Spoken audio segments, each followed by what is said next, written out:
কেমন আছো? আশা করি সবাই খুব ভালো আছো। আজকে আরেকটা নতুন আইটেম আমি তোমাদের সঙ্গে শেয়ার করব। আইটেমটার নাম হচ্ছে ফ্রাইড চিকেন। এখানে আমি কীভাবে তৈরি করব বা কী কী ইনগ্রিডিয়েন্টস দেবো তোমাদের সব আমি স্টেপ বাই স্টেপ দেখাবো, তাই ভিডিওটা একদম স্কিপ করবে না, তাহলে চটপট চলে এসো। ফ্রাইড চিকেন তৈরি করতে আমি ফার্স্টে 2 কিলো চিকেন নিয়েছি। এবার আমি একে ম্যারিনেট করেছি। ম্যারিনেট আমি কি করে করেছি সেটা শোনো। এটা ফার্স্টে একটু টক দই দিয়েছি, জল দিয়েছি, আর একটু বেশি পরিমাণে নুন আমি এর সঙ্গে অ্যাড করেছি। আর একে আমি 3 ঘন্টা পর্যন্ত ম্যারিনেট করে রেখেছি। কারণ কি, যদি বেশিক্ষণ না ম্যারিনেট করা হয় নুনটা এর মধ্যে ঢুকবে না। আর এখন পুরো 3 ঘন্টা আমার ম্যারিনেট হয়ে গেছে। এখন আমি এই যে লিকুইডটাকে আমি ড্রেন আউট করে দেবো, করে একদম শুকনো করব। আমি চিকেনটাকে ড্রেন আউট করে দিয়েছি, ওর মধ্যে যে লিকুইডটা ছিল। এখন দেখো আমি একে এক এক করে এই গামলাতে রেখে দিচ্ছি। আর মনে রাখবে যে এটা যেন একদম শুকনো হয়ে যায়, মানে যে লিকুইডে আমি একে ভিজিয়েছিলাম সেটা যেন বেশি পরিমাণে গায়ে না লাগা থাকে। এই চিকেনের মধ্যে যে এক্সট্রা জলটা আছে, পেপার টাওয়েল দিয়ে আমি একে ভালো করে শুকিয়ে নিচ্ছি। আমি এই চিকেনের মধ্যে সেকেন্ড ম্যারিনেশনটা করছি। প্রথমে আমি 2 চামচ তেল দিয়ে দিচ্ছি, আন্দাজ মতন। 2 চামচের মতন আদা রসুনের পেস্ট এর সঙ্গে যোগ করছি। কাশ্মীরি লাল লঙ্কার গুঁড়ো অ্যাড করলাম। 1 চামচ গোলমরিচ অ্যাড করলাম। 1 চামচ অরিগানো ফ্লেক্স এর মধ্যে অ্যাড করলাম। বাজারে যে কোনো দোকানেই অরিগানো পাউডারটা পাওয়া যায়। 1 চামচের মতো নুন দিচ্ছি, কেননা অলরেডি আমি যখন একে সোক করেছিলাম আগেই, তখন একটু নুন দেওয়া ছিল বেশি পরিমাণে, এর জন্য অল্প পরিমাণে আমি নুন দিলাম। এবার ভালো করে একে মাখিয়ে রেখে দেবো প্রায় 8 ঘন্টা। ম্যারিনেট করার পর আমি সামান্য পরিমাণে এর মধ্যে ভিনিগার দিয়ে দিচ্ছি। এটা আমার ম্যারিনেশন হয়ে গেছে। আমি 8 ঘন্টার মতন একে রেখে দেবো, তারপরে আমি নেক্সট স্টেপে যাব। এটা বানানোর জন্য আমার 2টো কোটিং বানাতে হবে। ফার্স্টে যে কোটিংটা আমি বানাচ্ছি সেটা দেখাই। ফার্স্টে 4টে ডিম নিয়ে নিয়েছি। 2 কিলো চিকেনের জন্য 4টে ডিম হচ্ছে এনাফ। তার সঙ্গে 1/2 চামচের মতো নুন অ্যাড করছি। 1 চামচ গোলমরিচ অ্যাড করছি। 2 চামচ ময়দা অ্যাড করছি। এবার একটা উইক্সের মাধ্যমে ভালো করে আমি এটাকে ফাটিয়ে নিচ্ছি, যাতে এর মধ্যে কোনো ময়দার ডেলা না থাকে। একদম স্মুথ একটা পেস্ট যেন তৈরি হয়। দেখো, একটা স্মুথ কোটিং তৈরি হয়ে গেছে, এখানে কোনো ময়দার ডেলা নেই। এরপরে আমি আরেকটা কোটিং তৈরি করব, সেটা তোমরা দেখতে থাকো। নেক্সট যে আমি ব্যাটারটা তৈরি করব, তার জন্য আমি 300 গ্রাম ময়দা নিয়েছি আর 100 গ্রাম কর্নফ্লাওয়ার নিয়েছি। এর রেশিওটা 3:1 সবসময় হবে। এই রেশিওটা খুব ভালো রকমভাবে মনে রাখতে হবে। 300 গ্রাম হচ্ছে ময়দা আর 100 গ্রাম হচ্ছে কর্নফ্লাওয়ার। এর মধ্যে আমি 1 চামচ জিঞ্জার পাউডার দিয়ে দিচ্ছি। 1 চামচ গার্লিক পাউডার দিয়ে দিচ্ছি।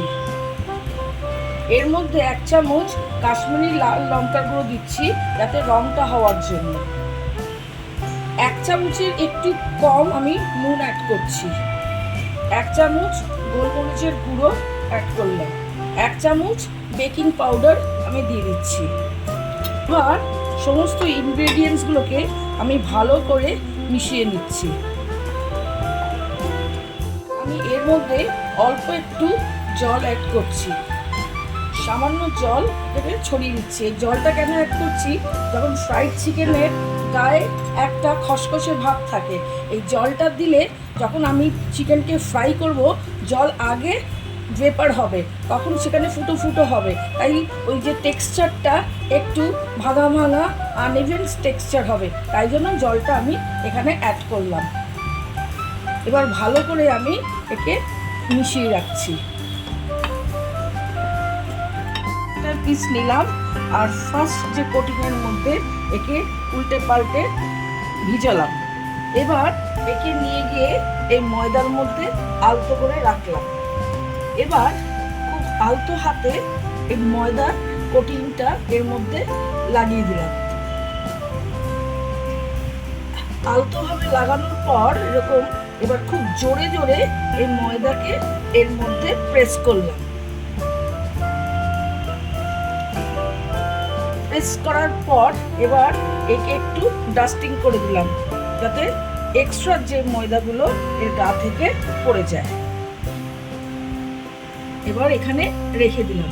এরকমভাবে আমি প্রত্যেকটা সেই একই মেথডে এরকমভাবে চিকেন নেব আর এর মধ্যে ভালো করে ফার্স্ট যে ব্যাটারটা থাকবে তার মধ্যে মিশিয়ে নেক্সট যে এই ময়দার মধ্যে দেব এবং খুব আলতো হাতে এই ময়দাগুলো এর গায়ে লাগাবো। যখন পুরো গায়ে এই ময়দাগুলো আটকে যাবে তখন হাতটাকে খুব শক্ত করে একদম চেপে চেপে চিকেনের গায়ে এই ময়দাগুলোকে লাগিয়ে দেবো। এই সময় হাতটাকে খুব জোরে জোরে প্রেস করতে হবে। যেই হয়ে গেল এবার কি করলাম যে এক্সট্রা যে ময়দাগুলো সেটাকে ঝেড়ে রেখে আবার প্লেটে রেখে দিলাম। এরকম আমি সবকটা চিকেন পিসগুলোকে একই পদ্ধতিতে কোটিংগুলো সব কমপ্লিট হয়ে গেছে। প্রত্যেকটা চিকেনকে আমি এরকমভাবে কোট করে নিলাম, যেরকমভাবে তোমাদের আগে বলেছি ঠিক সেরকমভাবেই। এবার আমার ফ্রাই করার পালা চলে এসে এবার রিফাইন অয়েল আমি কড়াইয়ে দিয়েছি এবং ফ্লেমটা এখন মিডিয়ামেই আমি রাখবো। এখন আমি একে একটা একটা করে ছাড়বো আর সেটা তোমরা দেখতে থাকো।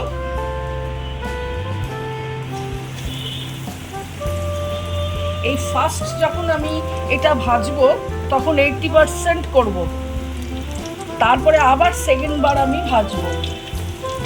কারণ কি, যখন ফার্স্ট বার আমি ভাজবো ওপরের লেয়ারটা ভাজা হবে কিন্তু ভেতরে অতটা যাবে না, তাই ভেতরের যে চিকেনটাকে সেদ্ধ করার জন্য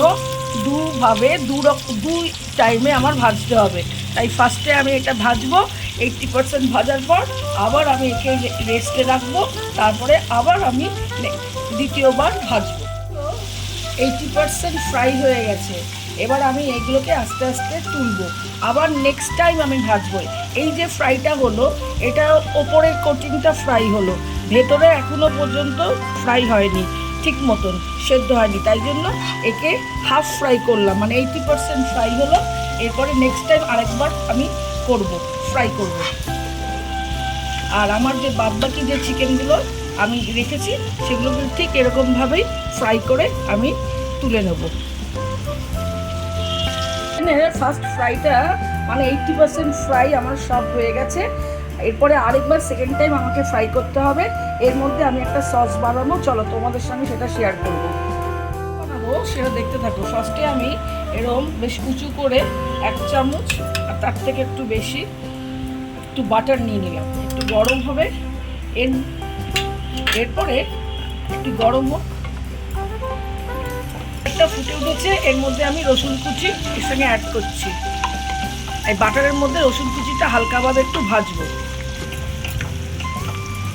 এর মধ্যে আমি 1 চামচ হলুদের গুঁড়ো দিচ্ছি, কারণ কি একটু কালার আসার জন্য। একটা বাটিতে 6 চামচের মতন মেয়োনিজ নিয়েছি, আর এই যে গরম যে মাখন আর রসুন যেটা তৈরি করলাম সেটা এর মধ্যে ঢেলে দিচ্ছি। দিয়ে দিচ্ছি 1 চামচ গোলমরিচ, এর জন্য 1 চামচ অরিগানো দিয়ে দিচ্ছি। অল্প লেবুর রসও এর মধ্যে অ্যাড করছি। ভালো রকমভাবে মিশিয়ে নিচ্ছি। প্রয়োজন হলে এখানে অল্প একটু আমি নুন অ্যাড করব। এই সসটা দেখো, দেখতেই পাচ্ছ কালারটা কত সুন্দর হয়েছে। যেরকম সুন্দর কালার হবে তেমনি খেতেও ভালো লাগবে। চিকেনগুলোকে ফাইনাল ফ্রাই করব সেকেন্ড টাইম। এবার এই ফ্লেমকে একটু হাই করে রেখেছি।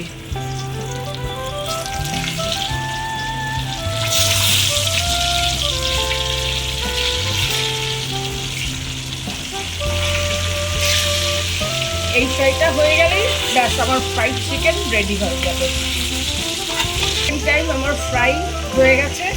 এবার আমি এক এক করে তুলবো, বাদ বাকি যতগুলো রয়েছে চিকেনের পিস সবকে একই রকমভাবে ফ্রাই করে নেবো। তোমরা দেখতে পেলে তো কি সুন্দরভাবে বাড়িতেই তৈরি করা যায় ফ্রাইড চিকেন।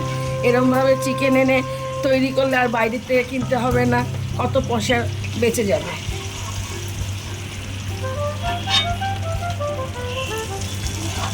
ঠিক এরকমভাবে বাড়িতে তৈরি করবে আর আমার টিপসগুলো একটু ফলো করবে, দেখবে কত ভালো হবে।